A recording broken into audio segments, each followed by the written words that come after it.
নমস্কাৰ, মই বৈদিক এষ্ট্ৰলজাৰ নিপজ্যোতি শৰ্মা। যিসকলৰ যিকোনো মাহৰ 1, 10, 19 আৰু 28 তাৰিখে জন্ম, তেওঁলোক হৈছে মূলাংক একৰ। আৰু 2026 বৰ্ষটো যদি আমি কেলকুলেট কৰোঁ, তেতিয়া ওলাব ছিংগুল ডিজিটত 1। আৰু 2026 বৰ্ষটো মূলাংক একৰ সূৰ্যৰ বৰ্ষ।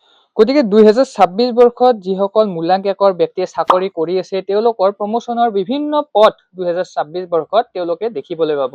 লগতে যদি আপুনি বিজনেছত আছে, কিছুমান বিজনেছ কৰি আছে, তেওঁলোকেও নতুন নতুন আইডিয়া 2026 বৰ্ষত লাভ কৰিবলৈ সক্ষম হ'ব।